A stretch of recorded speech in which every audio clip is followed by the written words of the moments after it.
Assalamualaikum Sobat Football United. Manchester United akankah terdegradasi atau bagaimana situasi Manchester United dan juga ancaman degradasi ya? Ini setelah Manchester United kalah menghadapi Tottenham Hotspur dan jatuh ke peringkat ke-15. Hanya berjarak 3 posisi saja dengan peringkat ke-18 ya. Yaitu adalah posisi degradasi. Tapi saat ini ada 12 poin ini yang menjadi jarak antara Ipswich di peringkat ke-18 dengan Manchester United di peringkat ke-15. Nah, di Liga Inggris sendiri ya, untuk situasi degradasi ini sering disebutkan bahwa ada ada semacam kayak angka yang menjadi batas untuk akhir poin. Ini secara statistik tentu saja disebutkan angka yang dibilang aman itu adalah 40. Kalau di musim lalu, ya peringkat ke-40 poin 40 itu berada di peringkat ke-15. 2 musim lalu, poin 40 itu ada di peringkat ke-14. Musim sebelumnya lagi, poin 40 itu ada di peringkat ke-15. Dari 3 musim sebelumnya, ya, ini memang menunjukkan bahwa memang poin 40 ini adalah poin aman. Walaupun bukan berarti ketika tim tidak mendapatkan poin 40, maka mereka terdegradasi. Karena di musim 2021-2022, posisi ke-17 atau yang safe dari degradasi itu berada di, atau poinnya adalah di 38. Lalu satu musim setelahnya, 2022-2023, itu ada di poin ke-36. Lalu musim lalu itu ada di poin 32. Jadi ya rata-rata 32 sampai 36. Walaupun menurut gua ya untuk amannya tetap berada di angka 40. Manchester United sendiri saat ini poinnya ada di 29. Kalau melihat poin aman itu ada di angka 40, maka Manchester United ada selisih 11 poin ya. 11 poin ini mungkin bisa didapat dengan 4 kemenangan. Karena kalau 3 kemenangan dengan 1 hasil seri itu masih 10. Katakanlah berarti 4 kemenangan. Nah, di video kali ini gua ingin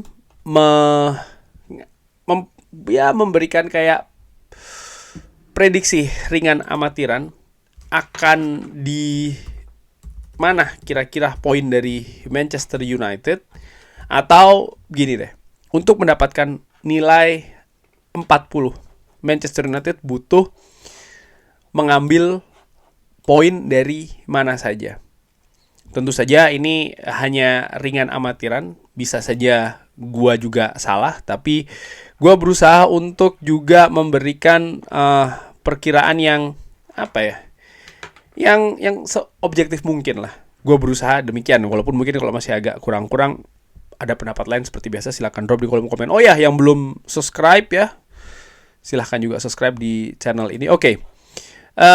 Manchester United di pertandingan selanjutnya akan menghadapi Everton away di Goodison Park, lalu akan menghadapi Ipswich dan juga Arsenal di Old Trafford, lalu akan away ke Leicester dan juga ke City Ground menghadapi Nottingham Forest. Lalu setelahnya Manchester United akan menjamu Manchester City, lalu away ke Newcastle, lalu bermain di kandang menghadapi Wolverhampton Wanderers. Lalu setelahnya away ke Bournemouth, lalu away ke Brentford, lalu di kandang sendiri menghadapi West Ham United, lalu away ke Chelsea, dan terakhir menghadapi Aston Villa. Nah, menurut gua secara ringan amatiran, kalau melihat situasi seperti ini, gua bisa jadi salah ya, tapi gua melihat tadi butuh berapa? 4 kemenangan ya.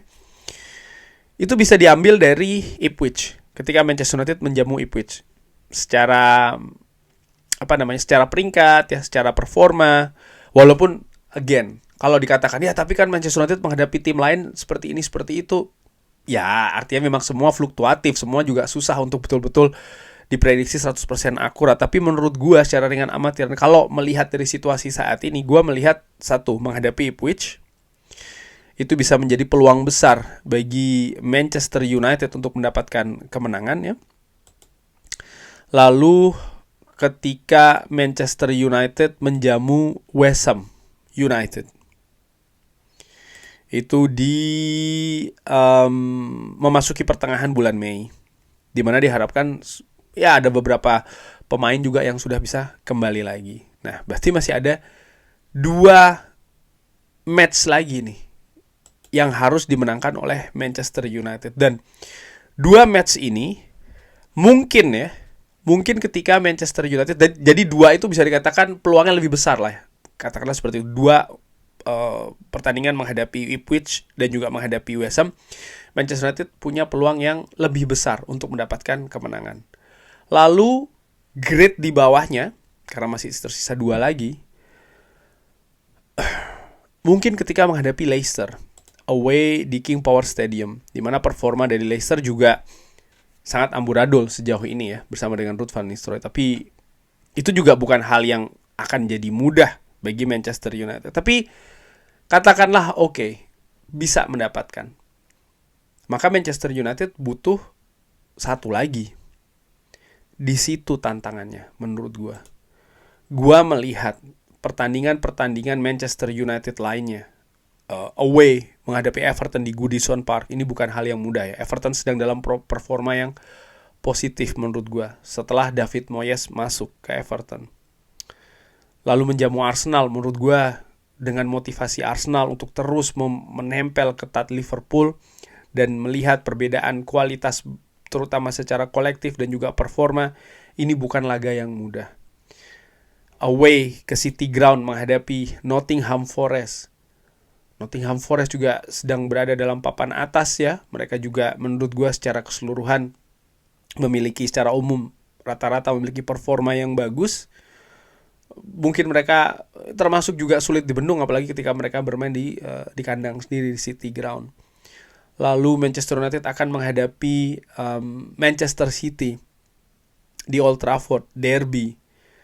Manchester City juga di beberapa pertandingan walaupun mereka masih inkonsisten, tapi mereka juga mulai nih menunjukkan, mereka juga melakukan perekrutan pemain ya di musim panas, pemain yang diharapkan juga bisa memberikan impact langsung. Bukan laga mudah menurut gue, walaupun di away di Etihad Manchester United bisa menang. Tapi kalau melihat pada saat itu ya yang mencetak gol kemenangan Ahmad, saat ini Ahmad cedera bahkan sampai dengan akhir musim. Jadi ada ketimpangan kualitas squad menurut gue ya. Dan ini akan menjadi laga yang berat, dan laga berat juga ketika Manchester United dijamu oleh Newcastle di St. James Park, dijamu oleh Bournemouth, dijamu oleh Brentford, dijamu oleh Chelsea.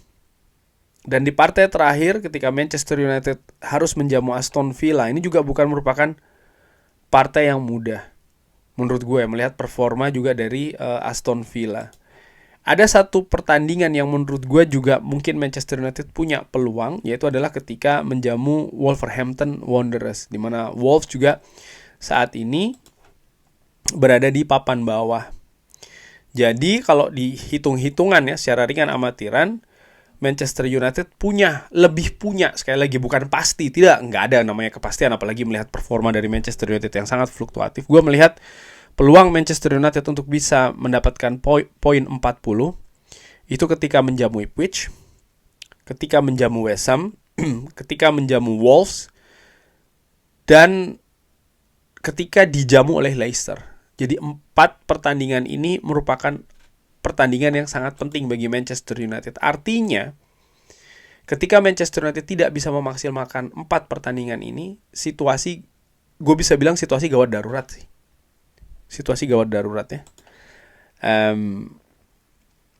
Dan laga selanjutnya ketika Manchester United menghadapi Everton pun juga seperti gue bahas di beberapa konten sebelumnya, ini juga sebenarnya merupakan laga yang penting bagi Manchester United untuk bisa ya setidaknya beranjak lah dari peringkat saat ini.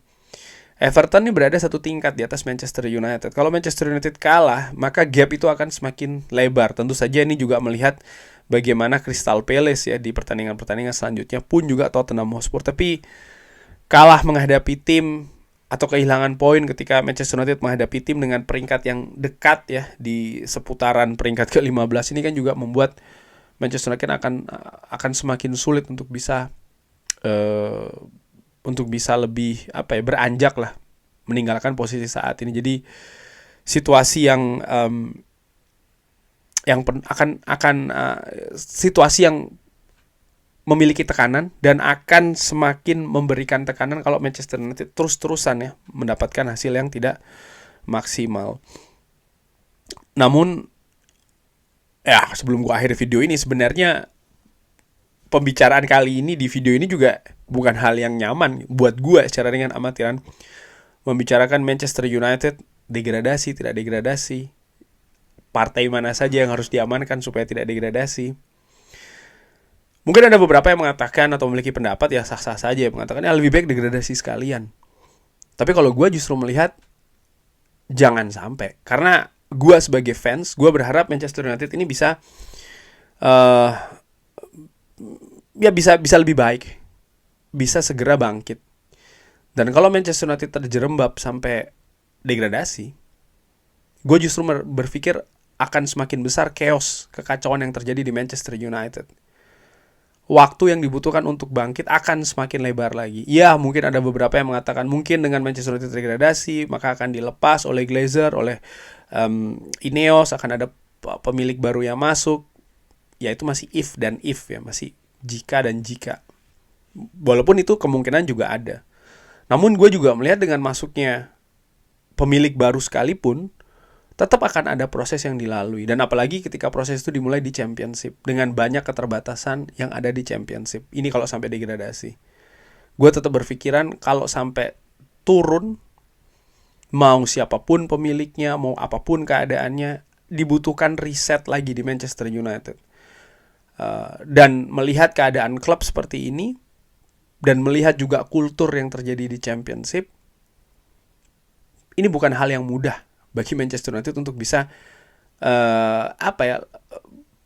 untuk bisa kembali ke periode jayanya. Justru itu akan semakin mundur. Gue tidak berpikiran bahwa oke, kalau seandainya degradasi maka akan membutuhkan waktu lama untuk promosi. Enggak, mungkin bisa jadi waktunya singkat, bisa jadi musim selanjutnya juga langsung bisa promosi, itu bisa saja terjadi. Tapi yang gue maksudkan adalah setelah itu target Manchester United seperti dikatakan oleh Ruben Amorim dan lain-lain juga ya, Project 150 adalah menjadi juara liga di periode apapun, kapanpun itu ya. Dan untuk menjadi itu, juara itu, kalau pakai acara turun dulu, ini akan semakin panjang lagi, akan semakin lama lagi. Dan gue sih sebenarnya tidak berharap itu terjadi, dan kekacauan pun juga akan semakin besar dan bisa sampai kemana-mana. Tapi inilah saat ini fakta dari Manchester United yang berada di peringkat ke-15. Saat ini yes masih berada atau memiliki gap 12 poin dengan Ipswich. Tapi kalau performa ini tidak segera diperbaiki, ya situasi bisa semakin mencekam menurut gue. Dan yang bisa memperbaiki performa itu menurut gue tanggung jawab besar ada pada Ruben Amorim. Kurang lebih seperti itu. Bagaimana menurut Sobat Football United? Seperti biasa silahkan drop di kolom komen. Terima kasih sudah menyaksikan. Jangan lupa like, share, dan juga subscribe. Wassalamualaikum warahmatullahi wabarakatuh. Thank you.